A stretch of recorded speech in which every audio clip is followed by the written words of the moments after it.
So much easier than me trying to twist that off. There's that. Okay, next thing that happens here, I'm gonna keep wiping it. It's gonna go away. Tail's got to come off. Okay. I don't know that this blade is now sharp enough to do that, but we'll see. I'm just at the base of the tail, and I'm just going around and I'm going to cut the tail off, and that's all I'm after here. You hear people eating beaver tail? I've heard of it. It's very gristly. I have never eaten it. I sell all my tails to guys that want to tan them and make wallets or holsters, pistol holsters out of them. So there is a market for your beaver tails. My favorite animal to trap is the beaver, just for the simple fact is you have so much value in a beaver. You don't waste it. The tail you can sell. The hide, the fur you sell. The skull you can sell. And then if you want to, when this is all over with, we've got two glands on the beaver here. One's a castor gland down here by the vent. The castor is how they mark their territory. It'd be like you see your dog peeing on a bunch of grass or something, marking their territory. Well, that's where that sin is on the beaver, is down by the anal gland, by the vent. The beaver also has, if you've ever seen a video where he's just sitting there, and it looks like he's washing himself off, okay? Well, down here also there's an oil sac, two oil sacs, one on each side. So basically, sorry, he's reaching down and picking his rear end there, and then he's putting that oil gland all over him. It makes him waterproof. So that's what that's all about. So you can sell both of those. You can sell the oil sacs and you can sell the castor. Okay. If you haven't, and if you become a beaver trapper, I would recommend harvesting the meat. I harvest the meat off every beaver I catch and eat it. It's good. To me, it's better than venison, to be honest with you. So, like I said, I know of no other animal that you can use just about every piece of it and not waste anything at all. So, okay, let's get into skinning this guy. Are the skulls just for decoration, or do people have use for them? Say that again. Are the skulls for decoration, or do people have use for them? It's pretty much decoration. Basically what they'll do, they'll boil them down, get all the meat off of them, and then they'll bleach them snow white, and it's a decoration. They mostly go into like a man cave type situation stuff. Knife you guys did not get to use today is another Weavy brand knife. I think it's more like a carpet knife. It's got a hook on it, and I'm going to show you a very simple way to zip this beaver. So to where our raccoons, we started down at the hind end and the legs, and we made a cut straight across. Okay, beavers, we're going to start at the bottom lip, and we're going to come down and we're going to open him up at the belly is what we're going to do. So our raccoons are on wire stretchers. A beaver is going to be pinned out or nailed out on a board that's kind of an oval shape. So that's what the finished product of this is going to look like when we get done with it. Okay, so take this little knife right here at the lip and just work your way down, right down the middle. Will that tail knife that we use on the raccoons work on the beaver there? I don't know, just for the simple, where is that? Let's just talk about that real quick. The tail zipper, I think there's not enough, there's too much plastic here to get coverage for the blade. Okay. See that, see the hook? And then the blade starts. I think there's too much room right there. Yeah, it doesn't allow you to do that. Okay, so that's that. And then once I get to the vent, I go straight down to the vent. I'll bypass the vent and I'll just make another cut straight down again. Okay, and then we're gonna cut around the vent right there. And I'm gonna have to change blades on this. I know this is too dull. I don't remember if you guys remember me talking about this at the beginning of our demos.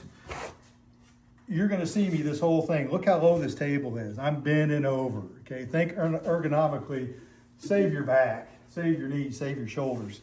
My table at home is about 1 foot, 14 inches taller, and it's right here at my waistline, and I'm not bending over. So think about that. For you young guys, you think, oh, that doesn't matter to me. Trust me, put 20 more years under your belt and you do it this way, you're gonna feel it in your back and stuff. So whatever you do to save your body, I would recommend so.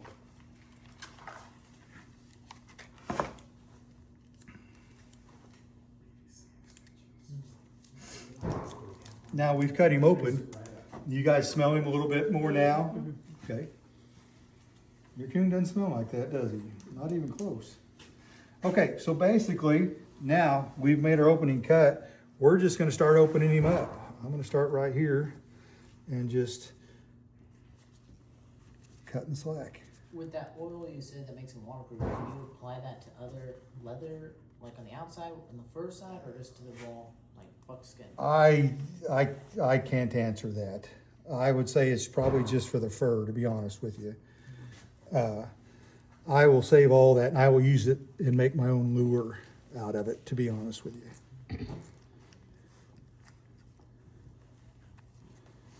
Look at there. There's that blood I was telling you about. We're going to try to control that the best we can for now. Was this got today or a while back? He's been in the freezer, if I'm not mistaken. Is that right, Andy? Yeah, I think he was in the freezer. Oh, yeah. He was caught. We caught these back in first of March. Okay, look what I'm doing. I'm grabbing this fur and I'm using my knuckles to roll it away from me, okay? And again, like on the raccoon, it's gonna tell us where to cut. Does that make sense? You guys see that? Help yourself out there. No, we sold. Okay. What's the season on beavers? Beaver starts November 15th and goes all the way to March 31st. In our part of the world here, I'll be honest with you, beaver's really not even prime till January. You know, I still catch them in December, and the fur's good, but for good primeness, it's usually January So around. right after coons are done, then you get beavers. There you go. There you go. When do they come out of that? Well, a beaver fur is a lot different. A beaver fur may be good all the way up through April, to be honest with you. So,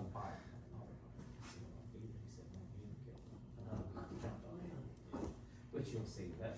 and you're going to see once we get into this how much more gristle a beaver has on it, especially around the tail and whatnot. Okay, I'm going to open that up just like that for now, so everybody can see this. Right here's our oil glands, right here's our castor. And once I get done skinning this thing, we will take both of those out so everybody can see that, okay? Say that again, which So, one's? okay. Your caster's right here. See, it looks like little brain matter type stuff. And I will open that up for you. You'll see it better. And then here's your oil sacs. And this guy's got big oil sacs on him. So that's good. So casters, oil sac. And what did you say you use those for? You can use that as beaver lure to Okay. attract other beavers. Gotcha. Because they want to fight off or defend their. Well, it's like, I put that beaver lure out on a caster mount set, and the beaver that lives in that area thinks somebody's moving in on his territory, and he's gonna come investigate, basically, what's gonna happen. So.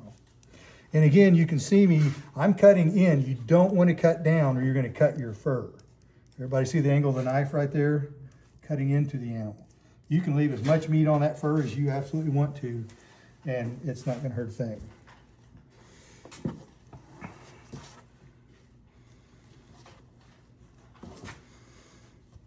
It always reminds me of a great big catfish. You know how you have all this great big body of fish, you think it's a giant fish, you're gonna get all this meat, and then he's all belly and stuff, you know, so.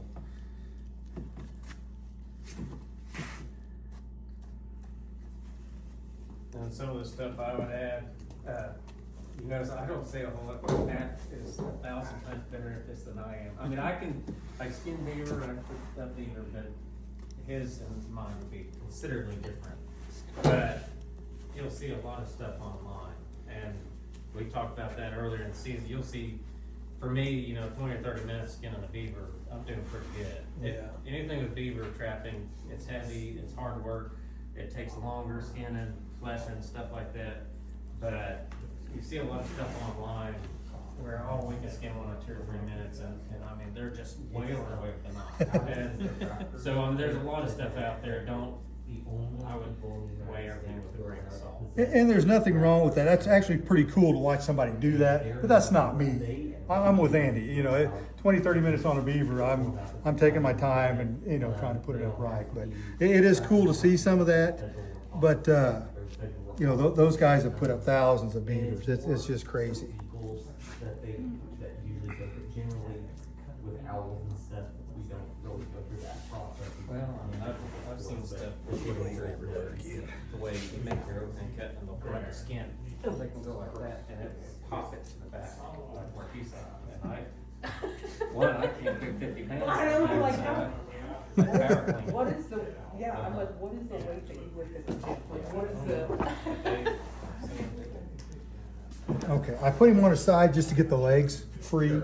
So, and I'm just using the weight of the beaver, Right.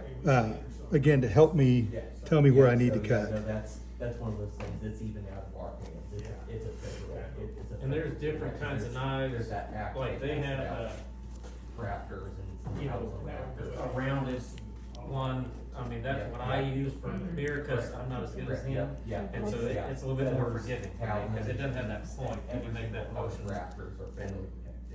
You know, so there's different ways to do it. Yeah, absolutely.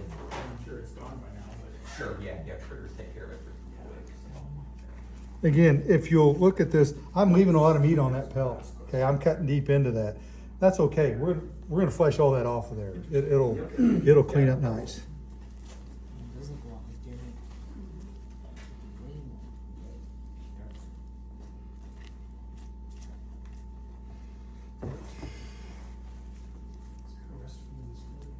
On the other side. Yep. Okay, let's turn this guy around, work on the other side.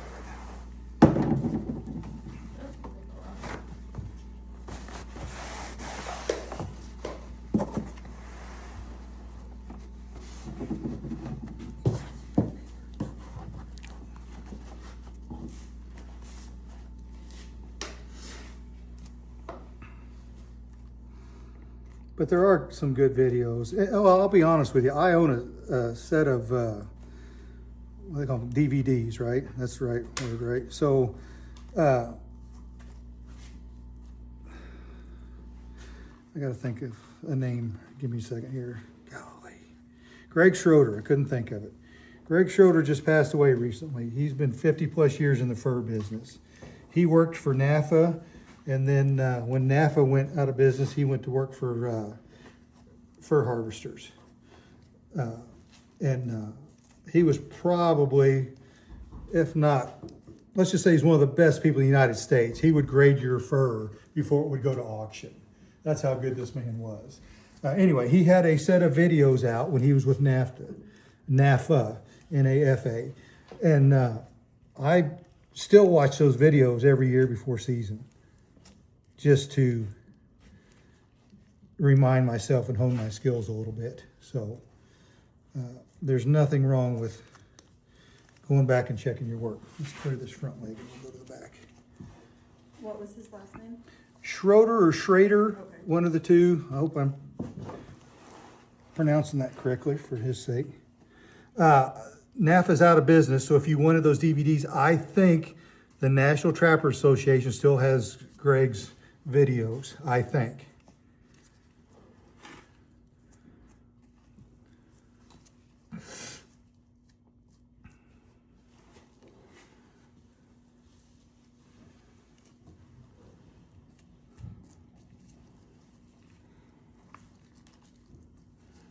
Any questions, guys? We got quiet.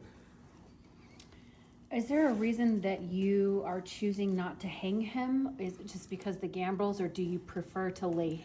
I otter prefer to lay it down. Now there's some guys do skin it from the gambrel, but I just couldn't do it that way.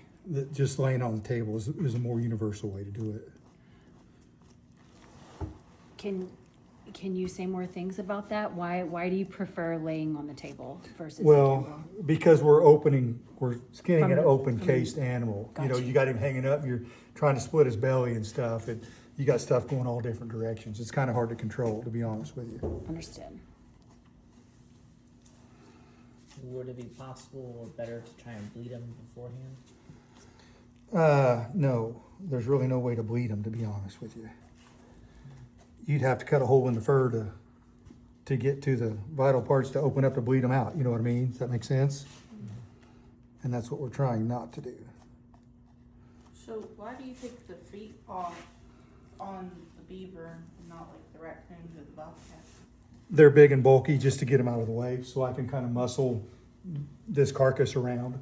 You know, if I'm trying to move him around, his big foot's not catching on my forearm or elbow or something like that. You know, it's just to get him out of the way. So some guys leave the tail on and use that weight, but I prefer to cut the tail off and work that way, to be honest with you.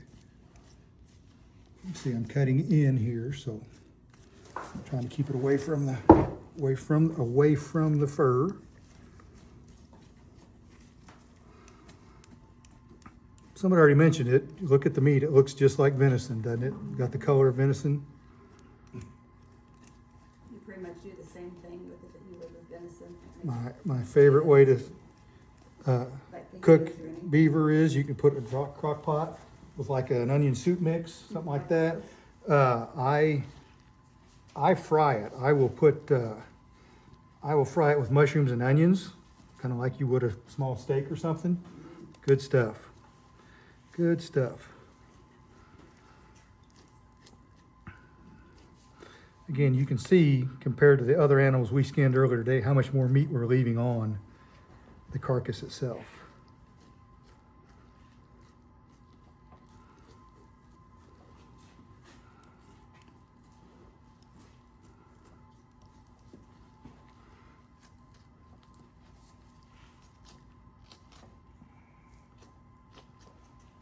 Okay, at this point, I'm where I want to be, and we're going to change the direction of what we're about to do here.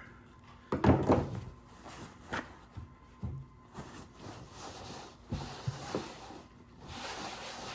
I do is smear it. I just can't keep up with it. Okay, now I'm going to start skinning towards meat.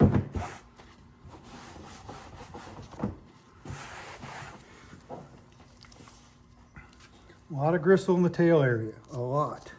So again, cut down. That way you're not putting a hole in your fur. I need to get away around here a little bit better.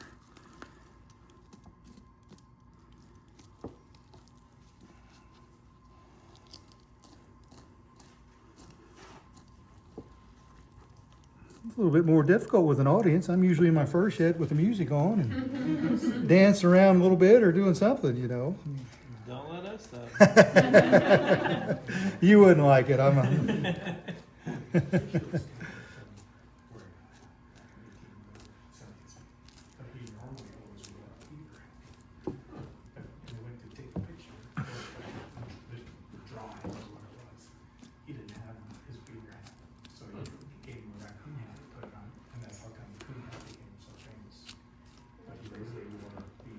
Again, you can see all the meat I'm leaving on the fur. Don't worry about it.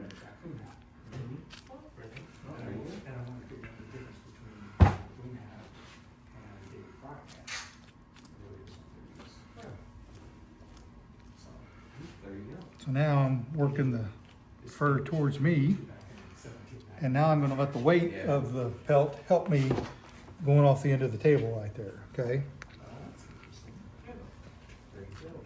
So the back strap, like the best part? Back strap's the absolute best part, yes. You just have to qualify that. Yeah. Do they got the inner tenderloins like a deer has too? You know, they probably do, but I never got one. I just go with the back straps and then the rear the rear quarters, yeah. Yep. Okay, I'm gonna try to get even here.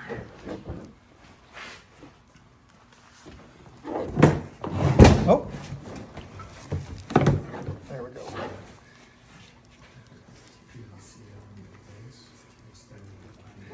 Nathan, you about had a lap full of beaver.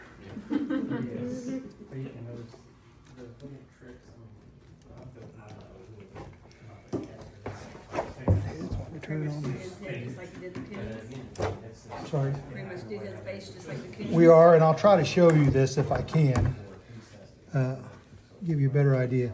Okay, you're gonna have to get close on this one to see this. So here we are, just like we talked about the coon, we're going right down the spine, straight. Your ears are on the edge, okay? There's a little bump right there. There's a bone right there. You guys with me? You go in front of that bone right there, and your ear's right there. Let me hit that. There it is. See that? See how much bigger the raccoon ear was compared to the beaver ear? It's small. So same thing over here. Here's my little bump right there. I'm gonna cut right there, and there's my ear. That's it.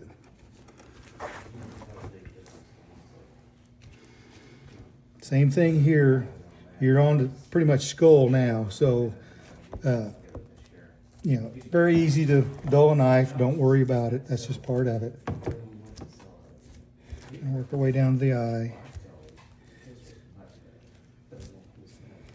And again, remember, I'm not worried about how much meat I'm leaving on that fur because I'm going to flush this later.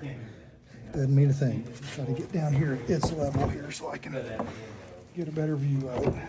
Is the face of the beaver, graded with the grade of the fur? Yeah, it has no value. Has no value? Just like, it's like the other fur we've put up today. Yep. Okay, so the eyes. Everything about the beaver now, we're working downhill, okay? It's at a slant. Remember the face? So we've got an eye there. And I'll tell you real quick, be careful cutting into the eye. You poke the eye, it's gonna squirt you, okay? That's just another one of those things from experience that people would think might be kind of gross. But there's the eye, same thing, we're going into it, and I'm changing the angle of my blade. I'm coming right down the nose.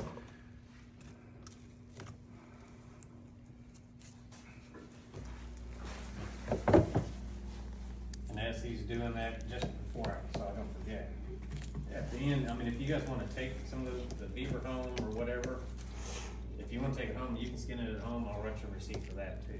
So I mean, it is different fur. For me, I'm kinda like Matt, that's my favorite one to trap. And so like this year, that was our big thing, we did a canoe line, it's just on the bucket list, but for us, you know, we grew up, we had like beaver pillows and beaver blankets. To me, the fur quality is just a different kind of quality than some of the other animals. But so if you want to take some of those home, take them home because I'm not going home and skinning. Okay, Nathan, can I get you to step back that way? Emmett, you go that way. Nathan, you go that way. Just one more step. Okay, I just don't want to sling blood on you. There he is. That's the end result. I know I didn't do that just to show off or anything. I put every time I skin one, I will put that fur right back on top of it. So it gives me an idea. I'm looking for blood. I'm looking for any dirt that I can clean up right now before I put it on the fleshing beam. So obviously this one's got a lot of blood on him. We, you know, with this table, it's just with it. I do not. So what I do on beavers, I'm already there at the water when I've caught my beaver. So I'm walking out in the middle of the creek or getting out in the pond and I'm wooling him around. I'm washing him right then and there. That way it's done. I know it's clean coming from the field, and then whatever little bit of blood I get on it now, I'll just wipe off. So, but at that point we have a skinned beaver. So I'll show you something real quick here. I still need to do the glands there. Okay. Let's come back to that. Interesting how so much bloodier they are. This is fascinating. Okay, and that's, so basically we would flesh this hide, get all that meat off of it, and then we would nail it or pin it out. And it would I've got a be, board in there, I'll get out and show them. it would be kind of like that once it was off the board. Now remember, that's after we fleshed it and everything like that, okay? So, and Andy's got a board he'll show you real quick on because it's just like the, remember the coon stretcher I showed you? I had the links and the measurements on that. So these beaver boards we use, they have kind of the same thing, diagram of different sizes. So we start small and they go about 1 inch and they'll get bigger. Perfect, here we go. He's bringing it out now. So you have a kind of a guideline of how you would nail your beaver to the board at that point. Does that make sense? So this one's gonna end up in an oval shape instead of case skin like we did with our raccoons earlier today. So that's how that one works out. And I should have, and I forgot, I've had several beavers that are dry that I just forgot to bring one today to show you. But, Is the flushing process the same? it is the same. It can be a little bit more difficult, but it is the same, yes. Okay. Yeah, exactly What the makes it same. more difficult, because you don't have like There's so much more meat left behind on these. The membrane on the beaver is so much thicker than the coon. Yeah, so a lot of times, well, not a lot of times, for me, I'm using the sharp side on the face and down the middle. And right here's your belly on each side. It's a softer fat. You can push that with your dull side of your knife. But pretty much from head right down the middle to the tail. And there is just a ton of gristle in this area right here that's pretty thick. That you will have to definitely use your sharp side on for sure. So, okay, let me show you how we doing on time. We okay? Good? 3:14, but then. Okay, we're good on time. Thank you for showing up today. I appreciate it. Yeah, you have a good day. Come see us in the fall when we do our trapping clinic. Alrighty, thank you. Okay, so here's some more of the money part of it. We've got our fur, we've got our skull, you've got beaver meat if you want it. So now we need to harvest the oil sac and the caster, okay? So I start way up here and I start cutting. And I may have to change blades on my knife. Let me see what happens here. you freeze the oil sac until you need it. I do. So I freeze. So basically, when we get done, I'll show you. We'll hang up our casters and we'll let them dry for 3 or 4 days, and then I'll freeze them.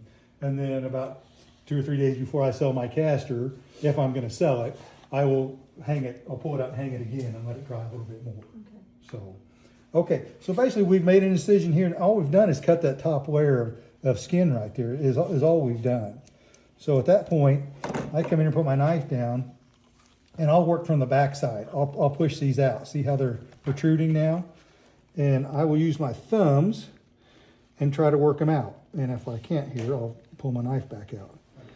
Part of it's just getting the right grip because they're slick.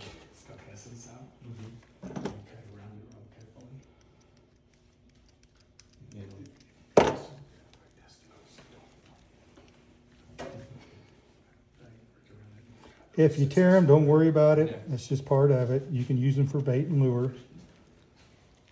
And again, sometimes it's hard to get a hold of. They are slick. So I'm just working those out.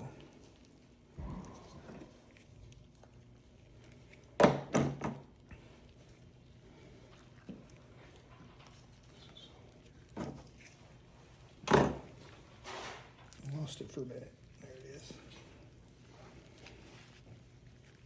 I didn't quite cut deep enough on these to get these to come out like I normally would.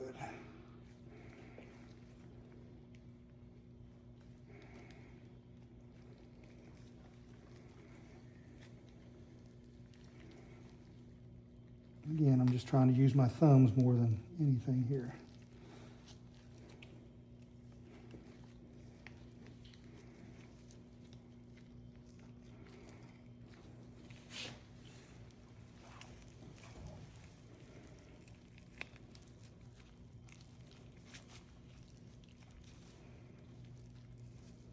And I'm not quite getting that off of there like I would like to. So I'll use my knife a little bit here.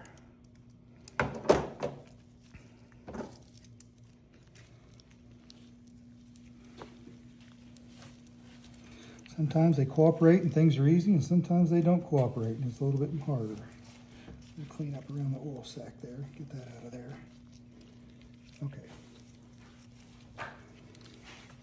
And then once I get them open there, I'm just going to bring it on down. And that is a very ugly, dirty pair of casters.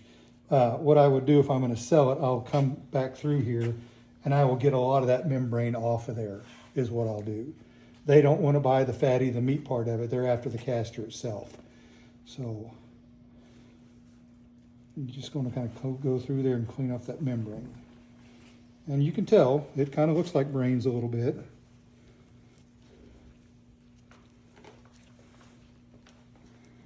There we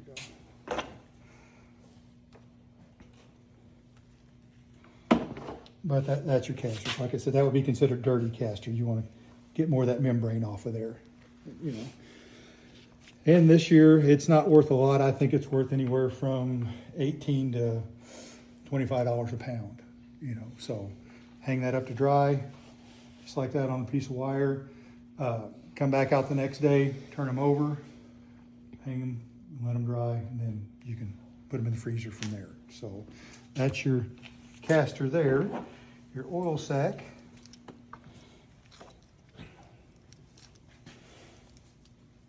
There's an oil sack right there.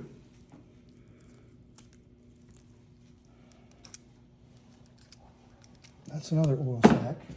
And just not to gross you out, but just to show you the makeup of that.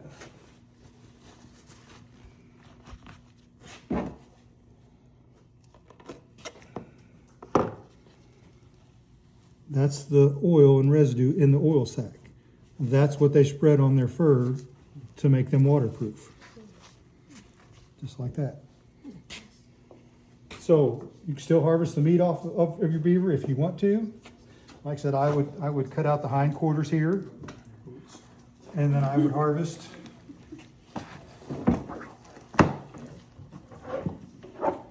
the back straps as well on each side right here. And it's very good. So I think on the skin part, that's about all I can tell you on the beaver.